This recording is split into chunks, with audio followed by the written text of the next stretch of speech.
Madame Benson se tenait près de la grande baie vitrée de son immense manoir.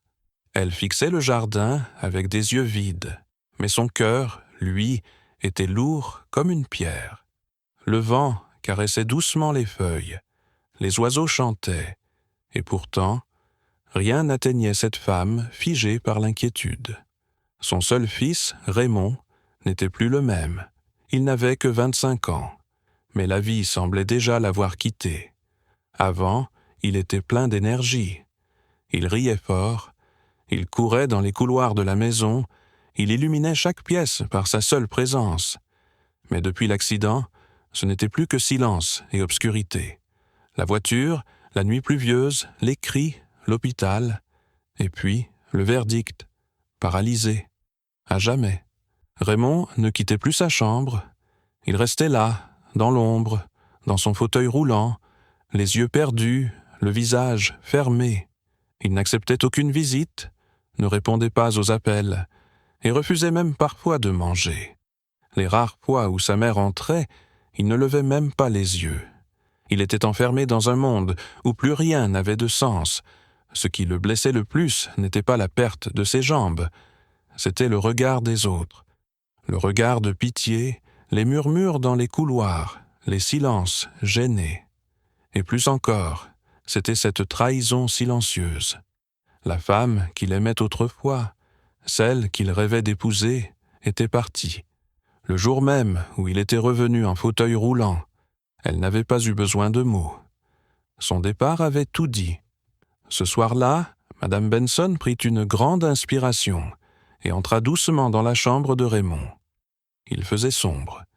Seule une faible lumière entrait par la fenêtre entr'ouverte. Raymond était là, dos tourné, les mains posées sur les accoudoirs de sa chaise, regardant le mur. « Raymond, mon fils, je voudrais te parler. » Sa voix était douce, pleine de tendresse. Raymond soupira. Il ne se retourna même pas. « Si c'est encore pour me parler de thérapeute ou de prière, épargne-moi ça, maman. Pas aujourd'hui. »« Non, mon fils. » Elle s'approcha lentement, s'assit près de lui, posant une main sur la sienne. « Ce n'est pas ça. J'ai pris une décision. Je vais inviter 4 jeunes femmes ici, dans cette maison. Elles resteront quelques jours. Je veux que tu leur parles, que tu les observes, que tu découvres leur cœur. Je suis convaincu que parmi elles, il y a peut-être une âme qui saura t'aimer pour ce que tu es. » Raymond se tourna lentement vers elle, le regard dur. Puis, il éclata d'un rire amer. « Alors je suis un prix maintenant, une récompense à gagner. Tu veux les tester comme des jouets dans une vitrine. Tu penses qu'une d'entre elles va m'aimer. Regarde-moi, maman. Regarde bien. Tu crois vraiment qu'une femme rêve d'un homme coincé dans un fauteuil roulant? » Il tapota violemment ses jambes inertes. « Ce n'est pas ce que les filles veulent. Elles veulent l'argent, elles veulent le pouvoir, elles veulent les plaisirs, les voyages, les photos sur Instagram. Pas ça, pas un homme brisé. » Madame Benson sentit ses yeux se remplir de larmes. Elle voulait répondre, mais aucun mot ne semblait assez fort pour effacer cette douleur.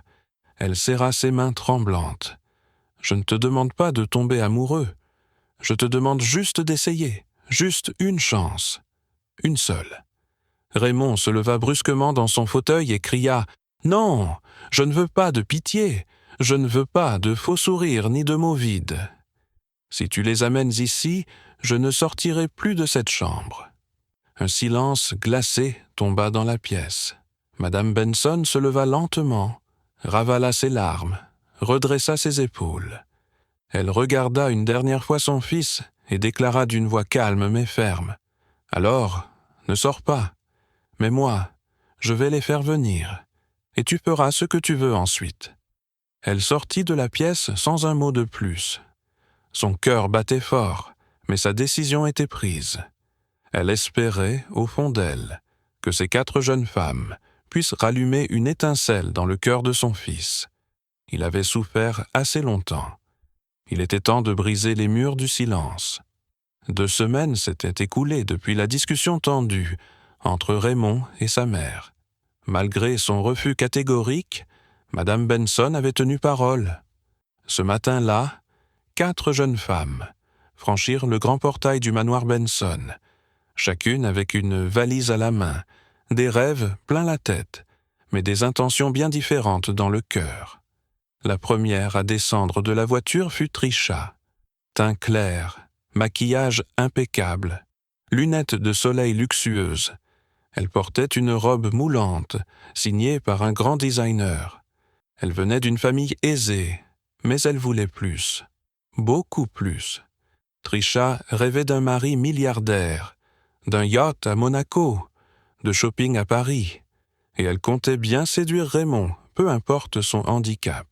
La deuxième, Linda, était élégante, charismatique, avec une allure de star. Elle marcha d'un pas assuré jusqu'à l'entrée, saluant les domestiques comme une princesse. Ancienne mannequin, elle voulait devenir animatrice télé. Elle croyait que se marier à un homme riche lui ouvrirait les bonnes portes. Pour elle, Raymond représentait un tremplin, ni plus ni moins. Naomi arriva ensuite, tout en douceur apparente, mais avec un regard vif et rusé. Elle avait un air innocent, mais son cœur n'était pas tendre. Amoureuse de la mode, elle aimait manipuler les hommes pour obtenir ce qu'elle voulait. Pour elle, ce séjour n'était qu'un jeu, et elle comptait bien gagner. Enfin, il y avait Hope, silencieuse, modeste. Ses vêtements étaient tout simples, mais propres. Elle regardait autour d'elle avec des yeux remplis d'émerveillement. Sa mère vendait des légumes au marché. Son père était mort depuis longtemps. Elle n'était pas venue pour le luxe. Elle était venue avec un cœur sincère, même si elle ne le savait pas encore. À leur arrivée, les jeunes femmes furent accueillies par le personnel de maison avec politesse. Leurs chambres étaient tout prêtes. Des servantes leur montrèrent les lieux. Chaque pièce du manoir était magnifique. Des tapis persans, des lustres étincelants, des tableaux rares sur les murs. Trisha chuchota à Linda. « Ce manoir est une mine d'or. Il ne faut pas rater cette chance. » Madame Benson descendit les escaliers, vêtue d'une robe traditionnelle élégante. Elle sourit, mais son regard restait perçant. « Je suis heureuse de vous voir ici, mes chers invités, » dit-elle doucement. « Vous resterez 2 semaines dans cette maison. Mon fils Raymond est ici. Je souhaite que vous le connaissiez. Mais rappelez-vous bien, cette maison voit tout, vos mots, vos gestes, votre cœur. » Les filles hochèrent la tête poliment, un peu troublées par ces paroles. Le mystère flottait dans l'air.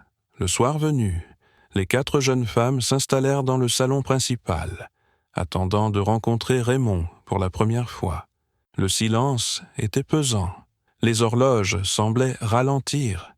Puis, enfin, le bruit des roues sur le sol brisa le calme. Raymond entra dans la pièce, assis dans son fauteuil roulant. Il portait une chemise blanche simple, le regard froid, le visage fermé. Il ne dit pas un mot. Il regarda chaque fille, les yeux glacés. Trisha murmura à Naomi. « Il est plutôt mignon, mais pourquoi il fait cette tête ?» Raymond les avait entendus. « Parce que je ne vous ai pas invité, » répondit-il sèchement. « Vous êtes ici à cause du plan insensé de ma mère. » Naomi cligna des yeux, surprise. « Quel plan insensé ?» Raymond fronça les sourcils. « Vous croyez que je suis stupide. Vous voyez une grande maison et vous pensez pouvoir faire semblant de m'aimer. Laissez-moi vous prévenir, rien de ce que vous ferez ne marchera. Je vous ferai toutes fuir avant la fin de ces 2 semaines. » Linda tenta de garder le sourire. « Nous voulons juste apprendre à te connaître. »« Épargne-moi ton cinéma, » coupa Raymond. « Ce n'est pas moi que vous voulez, c'est mon argent. » Hope resta silencieuse. Elle ne dit rien, ne fit aucun geste. Elle regarda Raymond avec des yeux tristes. Puis, elle se leva calmement et quitta la pièce, sans un mot. Elle ne voulait pas jouer à ce jeu. Elle ne cherchait pas à impressionner. Elle voulait juste être elle-même. Ce soir-là, Raymond roula dans le couloir, le cœur serré. « Elles partiront toutes, » murmura-t-il à sa mère. « Tu verras. » Madame Benson répondit en souriant doucement. « Nous verrons, mon fils. Nous verrons. » Le lendemain matin, Raymond se leva plus tôt que d'habitude. Il avait à peine dormi, perturbé par les visages des jeunes femmes installées chez lui. Il ne croyait pas en leur sincérité. Il voyait leurs regards briller devant les lustres, leurs rires sonner faux, leurs gestes calculés. Il fallait les confronter, les mettre à l'épreuve. Il appela la gouvernante et dit d'une voix ferme « Dites-leur de me rejoindre dans le salon. Je vais leur faire visiter la maison, à ma manière. » Les filles descendirent quelques minutes plus tard, toutes bien habillées. Trisha portait un peignoir rose en soie, Naomi était maquillée comme pour un défilé. Linda avait mis des talons hauts. Hope, elle, portait une robe simple, les cheveux attachés. Raymond les attendait, vêtu d'un pantalon beige et d'une chemise blanche. Il les salua d'un regard froid, puis dit « On commence la visite ». Il les guida lentement dans les couloirs du manoir, leur montrant les salons, la salle de cinéma, la galerie d'art familiale. Les filles s'émerveillaient, prenant des photos discrètement avec leur téléphone. Trisha chuchota à Naomi « Cette maison est un vrai trésor. Je ferai n'importe quoi pour rester ici. » Mais Raymond ne s'arrêta pas là. Il les emmena à l'arrière du domaine, longeant un sentier terreux. À mesure qu'ils s'éloignaient, les rires s'estompaient, les sourcils se fronçaient. « Où allons-nous » demanda Naomi, fronçant le nez. « Vous verrez » répondit Raymond, toujours aussi froid. Ils arrivèrent devant un petit terrain boueux, où des employés plantaient des légumes sous le soleil brûlant. L'odeur de la terre humide emplit l'air. Des vers remuaient dans le sol. Des outils étaient posés contre un arbre. Raymond se tourna vers elle. « À partir de demain, toute fille qui souhaite rester ici devra venir ici chaque matin. 1 heure de travail. Pas de maquillage, pas de téléphone, pas d'aide. Juste vos mains et la terre. » Un silence de plomb tomba. « Quoi » s'écria Trisha. Naomi éclata de rire. « Tu nous prends pour des paysannes ?» Linda croisa les bras. « C'est une blague ? Regarde mes ongles. Tu crois vraiment que je vais creuser dans cette boue ?» Seule Hope resta silencieuse.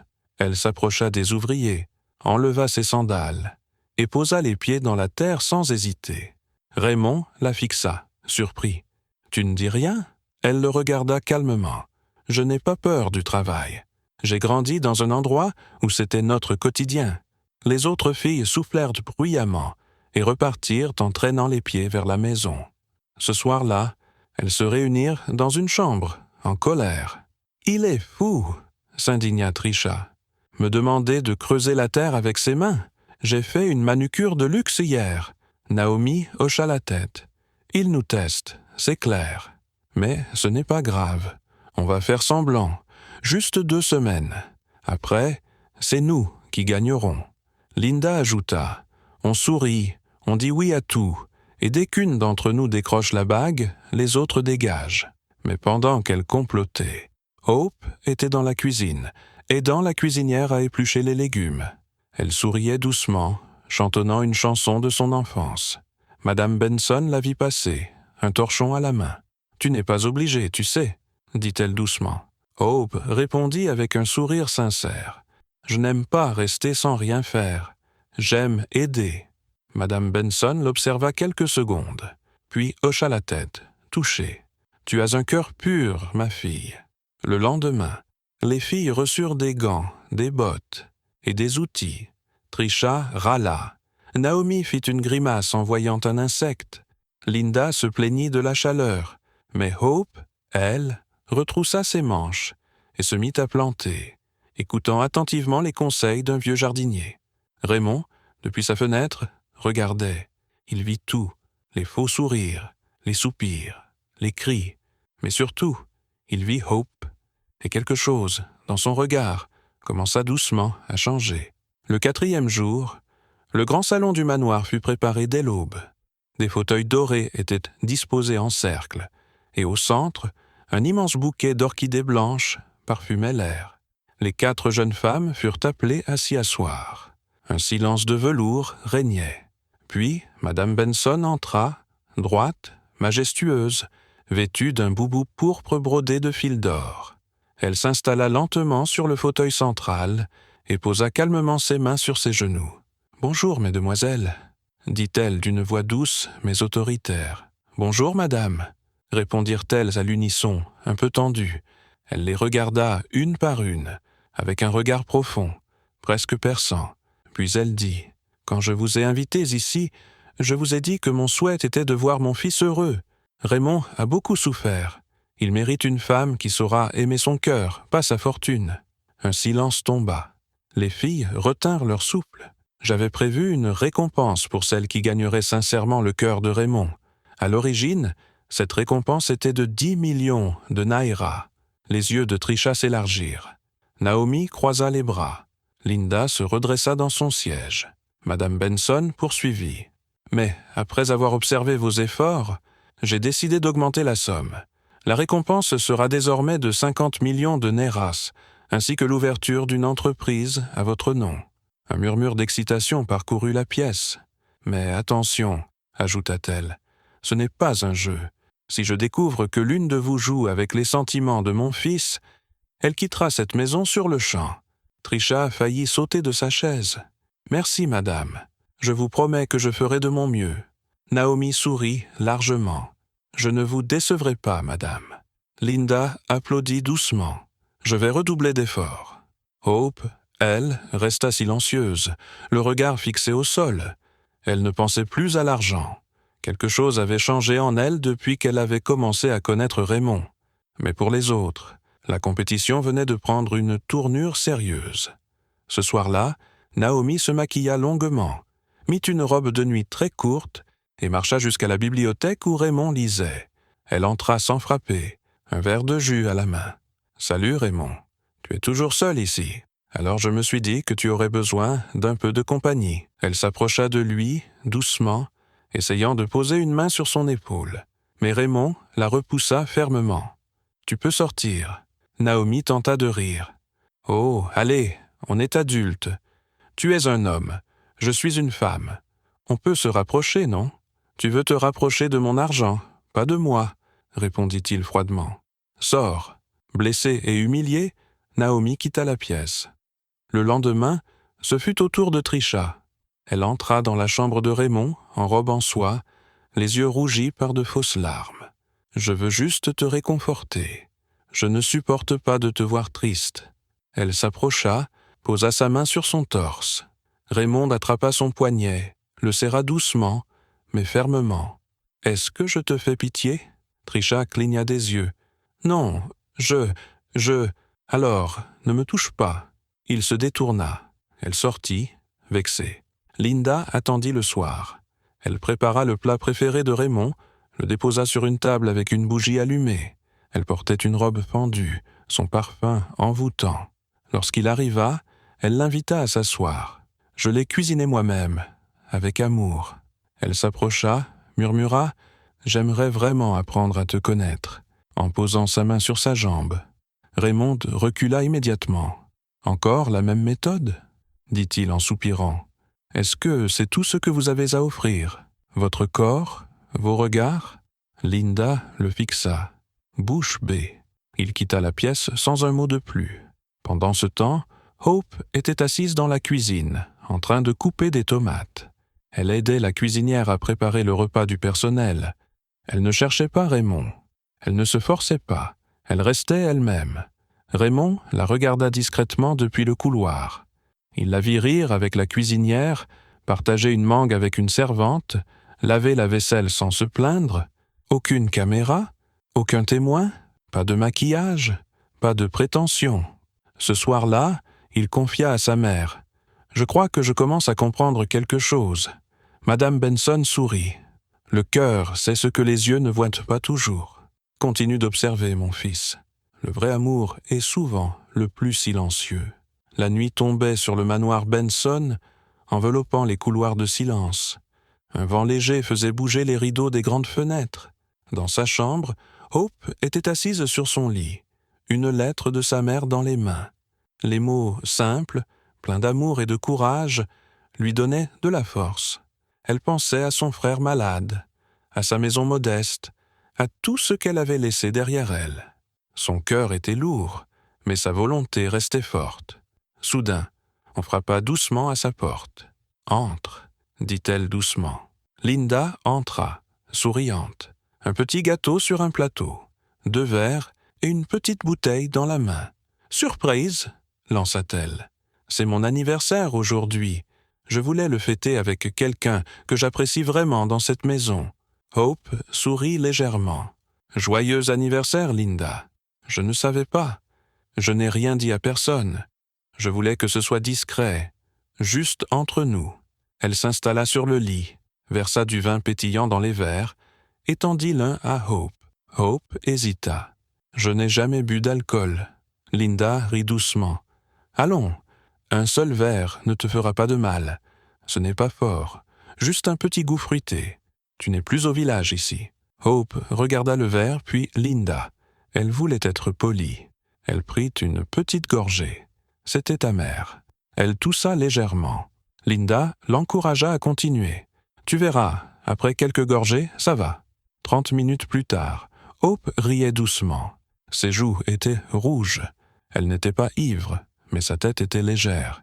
Linda, elle, gardait un œil sur son téléphone discrètement posé sur le coussin. Elle avait lancé l'enregistrement dès que Hope avait bu. « Dis-moi, Hope, honnêtement, pourquoi es-tu venue ici ?» demanda Linda d'un ton doux, presque affectueux. Hope cligna des yeux. « Franchement, pour l'argent ?» Linda hocha lentement la tête, l'air compatissant. « Quel argent ?»« Les 50 millions. Ma mère vendait tout pour mon frère. Il a besoin d'un traitement à l'étranger. J'ai pensé que, peut-être, ici, je pourrais changer nos vies. » Linda sourit. « Et Raymond, tu l'aimes ?» Hope baissa les yeux. « Pas vraiment, mais je l'aime bien. Il est différent. Il est gentil, même quand il est en colère. » Linda fit semblant de bâiller. « On devrait dormir maintenant. » Hope s'endormit rapidement, le cœur allégé par le vin. Linda, elle, attrapa discrètement son téléphone, arrêta l'enregistrement et le rangea dans sa poche avec un sourire vicieux. Le lendemain matin, elle se leva tôt. Elle se maquilla soigneusement, mit son parfum le plus cher et descendit au salon où Madame Benson lisait tranquillement. « Bonjour, madame, » dit-elle avec un grand sourire. « Bonjour, Linda. Vous semblez très rayonnante ce matin. »« J'ai quelque chose de très important à vous montrer, » dit-elle, sortant son téléphone. Elle lança l'enregistrement et le tendit à la maîtresse de maison. La voix de Hope résonna dans la pièce. « Franchement, pour l'argent, les 50 millions. Mon frère, je ne l'aime pas vraiment. » Madame Benson resta figée. Elle écouta l'enregistrement 2 fois. Ses mains tremblaient légèrement. Elle ferma les yeux quelques secondes. « Merci, Linda. Tu peux disposer. » Linda sortit du salon, le cœur battant de triomphe. Dans sa chambre, Raymond s'habillait lorsqu'il reçut un appel de sa mère. Il descendit immédiatement. Elle était debout, les bras croisés, le visage fermé. Sans un mot, elle lui tendit le téléphone. Raymond écouta. Une fois, puis une deuxième. Ses mains se crispèrent. « C'est Linda qui l'a enregistré ?» demanda-t-il. « Oui, apparemment, elles ont passé la soirée ensemble. » Raymond resta silencieux quelques secondes, puis secoua la tête. « Je dois lui parler. Je veux l'entendre de sa propre bouche. » Sa mère le regarda avec méfiance. « Tu la crois encore après ça ? » « Je ne juge jamais une personne sur une voix enregistrée à moitié ivre. Je veux entendre la vérité. » Dans le jardin, Hope était assise sous l'arbre, relisant la lettre de sa mère, quand Raymond s'approcha. Il n'était pas dans son fauteuil. Il marchait, lentement, mais debout. « Hope, » dit-il. Elle se leva, surprise. « Raymond, je dois te poser une question. As-tu dit ces choses? Que tu es venu ici pour l'argent? Que tu ne m'aimes pas ?» Hope sentit sa gorge se nouer. « Je ne savais pas qu'elle enregistrait. » « Oui, j'ai dit ça, mais pas comme tu le penses. » Raymond serra la mâchoire. « Alors c'est vrai? Oui, au début. Mais... merci, » dit-il froidement. Puis il tourna les talons. Hope resta là, paralysée, trahie, démolie. Hope resta seule dans le jardin, figée, le cœur brisé. Les mots de Raymond résonnaient encore dans sa tête. « Merci, si court, si froid. » Il ne lui avait même pas laissé l'occasion de s'expliquer. Ses jambes tremblaient. Elle s'assit lentement sur le banc, les larmes coulant en silence sur ses joues. Mais bientôt, la tristesse fit place à une colère froide. Elle se leva, les yeux pleins de feu, et marcha rapidement à travers le couloir jusqu'à la chambre de Linda. Elle n'avait même pas frappé à la porte. Elle l'ouvrit d'un coup sec. Linda était devant le miroir, en train de se maquiller. « Toi, sale vipère !» hurla Hope. Linda se retourna, faussement surprise. « Qu'est-ce que tu racontes? Tu m'as piégé. Tu m'as fait boire et tu as enregistré mes mots pour me salir. Tu voulais me détruire. » Linda croisa les bras, un sourire narquois sur les lèvres. « Oh, maintenant tu te souviens comment parler. Je t'ai tendu un piège, oui, et tu es tombée dedans comme une idiote. » Hope s'approcha, les poings serrés. « Tu es mauvaise, Linda. Tu savais que j'étais venue ici pour aider mon frère. Mais tout ce que tu as vu, c'est une rivale. » Linda éclata de rire. « Rivale? Toi? Une fille sans style, aux cheveux secs, venue du fin fond du village. Tu penses pouvoir rivaliser avec moi? Je suis la reine ici. Tu n'étais qu'un obstacle. Et maintenant, tu es fini. » Hope retint ses larmes. « La vérité finit toujours par se révéler, Linda. Même si aujourd'hui tu souris, un jour, ce sera toi qui pleureras. » Elle tourna les talons et quitta la chambre. Plus tard dans la journée, un silence étrange régnait dans le manoir. La gouvernante frappa à la porte de Linda. « Madame Benson vous demande dans le jardin. » Linda descendit avec grâce, habillée comme une star. Mais en arrivant, elle s'arrêta net. Raymond était là, sa mère aussi. Mais ce qui la figea, c'était que Raymond marchait. Elle ouvrit grand les yeux. « Quoi ?» Raymond fit un pas en avant. « Surprise !» Madame Benson prit la parole. « Nous avons quelque chose à te dire, Linda. » Linda déglutit, mal à l'aise. « Qu'est-ce que tout cela veut dire? »« Tu marches ?» Raymond hocha lentement la tête. « Oui, depuis quelques semaines, je réapprends à marcher. Mais j'ai choisi de rester dans mon fauteuil pour tester ce que vous aviez dans le cœur. » Linda recula d'un pas. « Tu as menti? » ?»« Non, j'ai observé. Toi, tu as manipulé, menti, humilié. Et tu es même allé jusqu'à voler. » Linda fronça les sourcils. « Voler ?»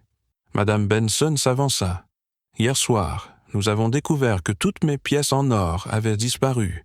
Des colliers, des bagues, des bracelets. Tu sais où ils étaient ce matin? Dans ta valise. »« C'est impossible !» s'écria Linda. « C'est Hope. Elle les a mis là pour se venger. » Raymond secoua la tête. « Il y avait une caméra cachée dans la pièce. On t'a vu entrer dans la chambre de ma mère, ouvrir le coffre et tout emporter. » Linda devint blême. Ses jambes tremblaient.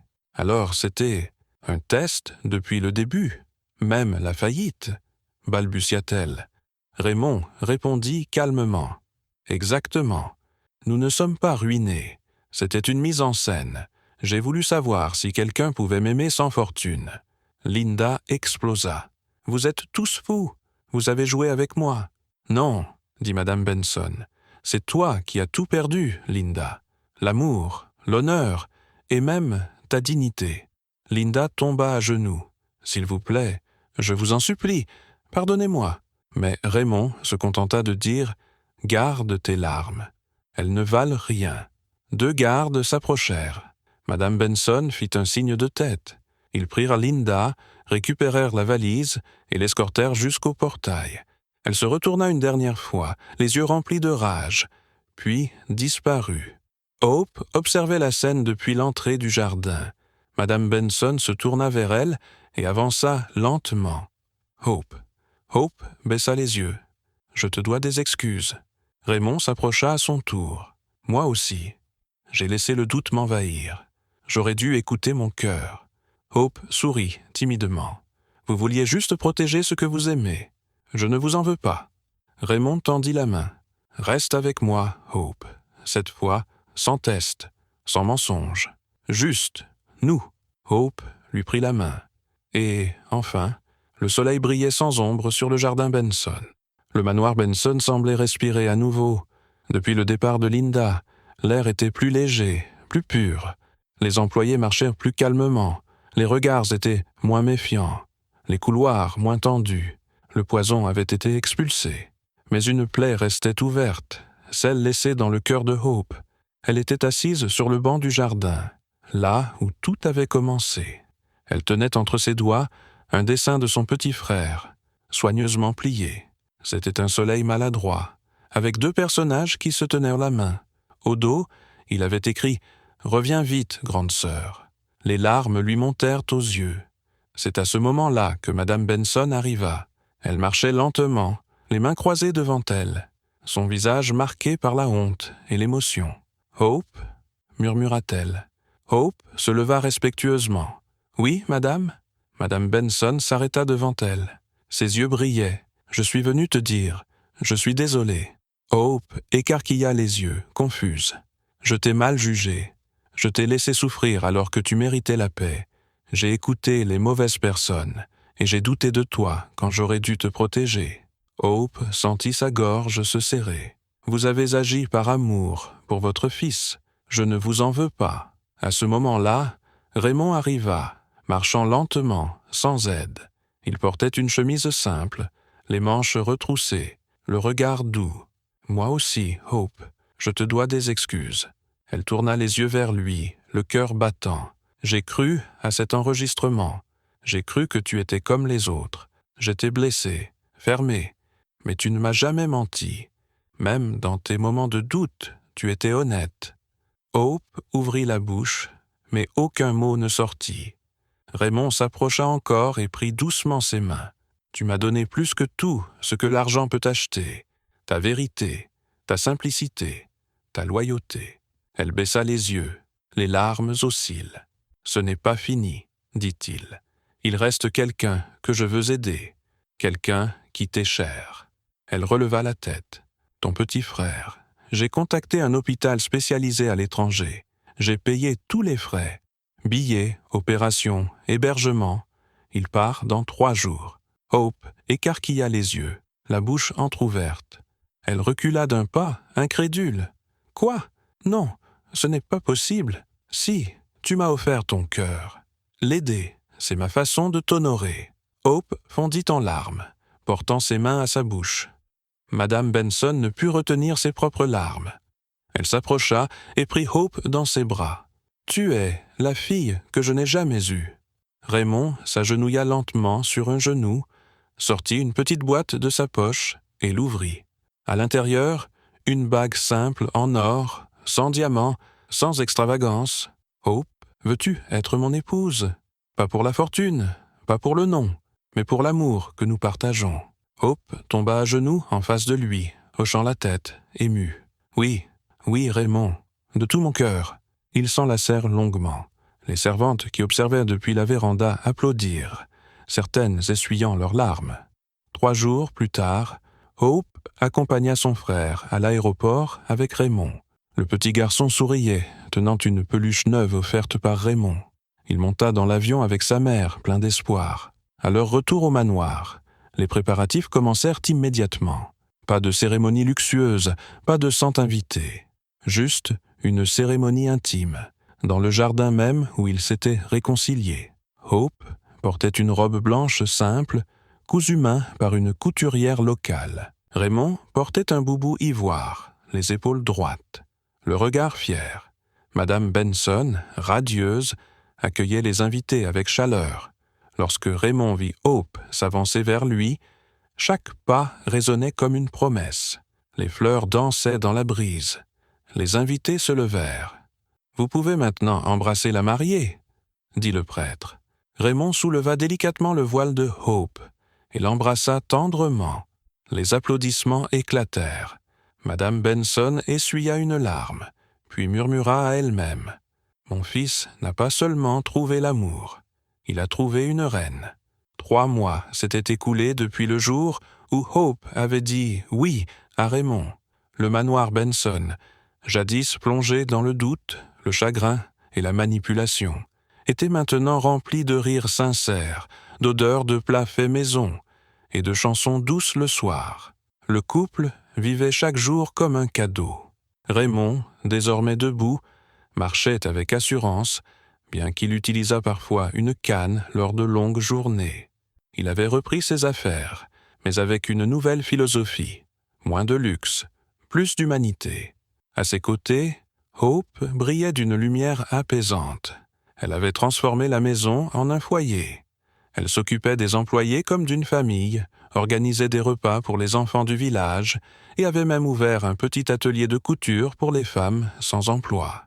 Mais alors qu'eux trouvaient la paix, ailleurs, le silence pesait. Dans un quartier modeste de la ville, Linda fixait le plafond de la chambre d'un appartement vide. Le miroir brisé sur la coiffeuse, les valises ouvertes, les vêtements éparpillés racontaient une histoire de chute. Après avoir été chassée du manoir Benson, elle s'était précipitée vers son petit ami, croyant trouver du réconfort. Mais lorsqu'elle avait frappé à sa porte, c'est une autre femme qui avait ouvert, et lui, en arrière-plan, avait simplement lancé « plus de richesse, plus d'amour ». Puis, il avait claqué la porte. Depuis ce jour, Linda errait. Elle avait tout perdu. Et surtout, elle s'était perdue elle-même. Pendant ce temps, Hope vivait la plus belle des aventures. Elle découvrait la maternité. Quelques semaines après le mariage, elle avait appris qu'elle était enceinte. La nouvelle avait rempli Raymond de joie. Il avait dansé, pleuré, ri. Madame Benson avait organisé une petite fête, pleine de couleurs, de tambours africains et de plats traditionnels. Hope avait pris soin d'elle pendant toute la grossesse, entourée de l'amour d'un mari attentionné, d'une belle-mère devenue mère de cœur et d'amis loyaux. Chaque soir, Raymond parlait au ventre arrondi de Hope, lui racontant des histoires, lui chantant des chansons. Il disait « Mon enfant, tu es né de l'amour, et tu connaîtras la paix. » Le jour de l'accouchement arriva. Le soleil brillait timidement derrière les nuages. Hope, bien entourée, mit au monde une magnifique petite fille. Ils l'appelèrent Joy, la joie. Et ce nom ne pouvait être plus juste. La naissance de Joy fut comme une bénédiction sur la maison entière. Raymond la prit dans ses bras pour la première fois, les larmes aux yeux. « Tu es mon miracle », murmura-t-il. Madame Benson entra dans la chambre, posa doucement sa main sur le berceau et dit « Que Dieu te garde, ma petite fille. Tu es la lumière de cette maison. » Les mois passèrent. Hope enseignait à Joy ses premières 2 chansons. Raymond lisait des contes africains sous le manguier du jardin. Les employés racontèrent de souvent combien la maison avait changé. Elle respirait la paix, la gentillesse, l'amour vrai. Et parfois, le soir, Raymond et Hope se promenaient main dans la main dans le jardin, se rappelant chaque moment les épreuves, les trahisons, les larmes, et puis la guérison. Un jour, alors qu'ils étaient assis avec Joy dans les bras de sa mère, Raymond regarda Hope et dit « Tu sais, j'ai longtemps cru que j'étais devenu inutile après mon accident. J'ai cru que personne ne pourrait m'aimer. » Hope sourit. « Et moi, j'ai cru que j'étais né pour souffrir. Mais tu es arrivé, et tu as changé mon destin. » Raymond embrassa sa main. « Non, c'est toi qui m'as sauvé. » À ce moment-là, le soleil coucha lentement derrière les collines, peignant le ciel de teintes dorées. Joy gazouilla, et tout semblait parfait. Pendant ce temps, dans un journal local, une petite note fut publiée. Le milliardaire Raymond Benson lance un programme d'aide aux jeunes femmes pour promouvoir l'indépendance, l'éducation et l'intégrité, inspiré par sa propre histoire. Ce programme portait un nom, Projet Hope, et Linda, quelque part, tomba sur cet article dans un vieux journal froissé. Assise sur un banc, elle lut chaque mot, puis elle baissa les yeux. Pour la première fois depuis longtemps, une larme glissa sur sa joue. Non pas une larme de colère, mais une larme d'amertume. Elle comprenait enfin. Ce qu'elle avait méprisé était ce qu'elle avait toujours désiré, un amour sincère. Mais elle l'avait vendu contre du vide. Et dans la dernière scène de cette histoire, alors que le vent souffle doucement sur les feuilles du jardin Benson, Hope berce sa fille. Raymond les regarde avec tendresse, et Madame Benson ferme les yeux, le cœur rempli de paix, car l'amour sincère triomphe toujours sur l'avidité.